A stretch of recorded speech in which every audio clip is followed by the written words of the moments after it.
Η αλήθεια είναι ότι ως Αφροελληνίδα ένιωθα ότι υπήρχε ταβάνι γυάλινο το οποίο έπρεπε να σπάσω και κάπως να το ξεπεράσω. Σίγουρα για πολλά χρόνια με περιόριζε, όχι ότι, πώς να σου πω, το είχα εσωτερικεύσει τόσο πολύ αυτό, που θεωρώντας εγώ όταν έλεγα ως παιδάκι ότι θέλω να γίνω τραγουδίστρια, ενώ είμαι Ελληνίδα, γέννημα θρέμα, δηλαδή είναι η μητρική μου γλώσσα. Δηλαδή μεγάλωσα σε ένα σπίτι που ναι, ακούγαμε αφρικάνικη μουσική, ακούγαμε και Νταλάρα, ας πούμε, Χαρούλα Αλεξίου. Δηλαδή, ρε παιδί μου, εντυπωσιάζεις και μου πανείς στο στόμα σου στο σούπερ μάρκετ θα μιλήσει ελληνικά. Και θα σε κοιτάξουν κάπου. Τώρα έλεγα, πού να πάω εγώ να ξεκινήσω καριέρα στο τραγούδι. Γι' αυτό ξεκίνησα την οποιαδήποτε προσπάθεια καριέρα στο τραγούδι με αγγλόφωνο, γιατί ήταν πιο συμβατό με την εικόνα μου και δεν χρειαζόταν πάλι να εξηγώ. Να εξηγώ και να εξηγώ και να εξηγώ. Αλλά τώρα πια που έχω νιώσει πιο σίγουρη και κάπου μου έχει γυρίσει και το μάτι, ότι ρε παιδάκι μου, όχι, θα τραγουδάω σε όποια γλώσσα θέλω, θα τραγουδήσω και στη μητρική μου γλώσσα και θέλω κάπως να ενώσω τους δύο κόσμους, το ότι είμαι Ελληνίδα, αλλά μ' αρέσει ένα ξένο είδος μουσικής. Αυτό. Θεωρώ ότι είμαι φεμινίστρια, γιατί είναι και πολύ παρεξηγημένος όρος νομίζω ο φεμινισμός και το να δηλώνεις φεμινίστρια, γιατί για πάρα πολλά χρόνια και ακόμα πάρα πολλοί κόσμος τριγύρω μας θεωρεί ότι φεμινιστής ή φεμινίστρια είναι κάποιος που μισεί τους άνδρες, το αντρικό φύλο. Όχι. Είναι κάποιος που απλά μιλάει ανοιχτά και παλεύει για την ισότητα όλων των φύλων, θα πω. Και αυτό είναι που πολλές φορές με εντυπωσιάζει, γιατί ένα από τα αγαπημένα μου χόμπι είναι να κάθομαι στα social media από διάφορα άρθρα για τέτοια θέματα και όχι να διαβάζω τόσο το άρθρο, αλλά τα σχόλια από κάτω.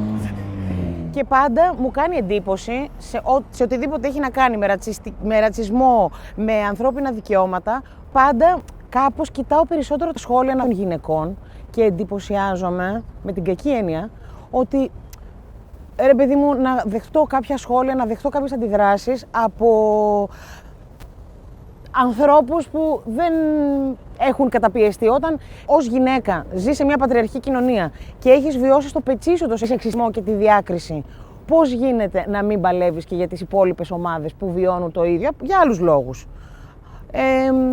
Οπότε νομίζω ότι θέλουμε δουλίτσα γενικά. Okay. Είναι γεγονός ότι δεν εκλέγουμε αρκετές γυναίκες. Θεωρώ ότι αυτό έχει να κάνει με το ότι είμαστε μια βαθιά πατριαρχική και συντηρητική κοινωνία, γιατί ακόμα υπάρχει τουλάχιστον εγώ έτσι νιώθω, έτσι καταλαβαίνω, έτσι αφουγκράζομαι θα έλεγε κανείς, υπάρχει λίγο το ότι εντάξει οι γυναίκες τώρα τι θέση έχουν στην πολιτική, αυτή είναι μια δουλειά για άντρες. Ακόμα ρε παιδί μου, να μην... Πώς και να μην έχεις γεννηθεί εδώ και να έχεις έρθει βρέφος, να έχεις έρθει παιδάκι, έχεις τελειώσει το ελληνικό σχολείο, είσαι Έλληνας πολίτης, δεν μπορώ να πω κάτι άλλο. Επειδή είναι οι κατάγοντοι γονείς σου από αλλού, ήταν οι γονείς σου μετανάστες και ξαφνικά εσύ εδώ δεν υπάρχεις, δεν αναγνωρίζεσαι. Δεν πιστεύω ότι υπάρχει αντιπροσώπευση στη Βουλή όλων των μειονοτήτων και ανθρώπων που θα έπρεπε να έχουν θέση εκεί και λόγο, αλλά νομίζω περισσότερο έχει να κάνει με την παντελή έλλειψη εμπιστοσύνης πλέον των ανθρώπων σε πολιτικά πρόσωπα. Γενικά τα τελευταία χρόνια, και εγώ βάζω και τον εαυτό μου μέσα. Είναι τέτοια η απογοήτευση που θεωρείς είναι τόσο συνδεδεμένο το θέμα της πολιτικής με διαφθορά. Πλέον την τελευταία πενταετία το πιστεύω πάρα πολύ ότι αν θες να φέρεις κάποια αλλαγή, να παλέψεις για κάτι, είναι σίγουρα δεν πολιτεύεσαι. Δηλαδή πλέον νομίζω ότι όλοι, δεν ξέρω, με όποιον το έχω συζητήσει τουλάχιστον στο δικό μου κύκλο, ακόμα και το τωρινό, που τι θα ψηφίσουμε σε εκλογές και είμαστε όλοι τόσο απογοητευμένοι που δεν ξέρεις και λες, δεν υπάρχει κάτι να ψηφίσω, ας απέχω. Και εκεί είναι που τρελαίναμε, γιατί λες, όχι παιδιά, η εποχή είναι ό,τι χειρότερο. Γιατί διονύζει μια κατάσταση. Τι να πω, ακόμα και το να ψηφίσεις κάτι που δεν σε καλύπτει πλήρως, γιατί τίποτα δεν θα σε καλύπτει πλήρως. Αλλά κάπως να εκφράσεις το ότι δεν συμφωνώ, είμαι εντελώς αντίθετο με αυτό που με εκπροσωπεί προς το παρόν, είναι και αυτό ένα statement και να κάνουμε έστω αυτό. Αλλά νομίζω ότι μόνο κινηματικά και με προσωπική δουλειά και κινητοποίηση θα γίνουν αλλαγές, όχι με την... Βέβαια, απ' την άλλη, μα θέλετε να κατέβω στις δημοτικές εκλογές, με θέλετε δήμαρχο της Αθήνας. Μπορεί να φέρει αλλαγή, δεν ξέρω. Θα προσπαθήσω.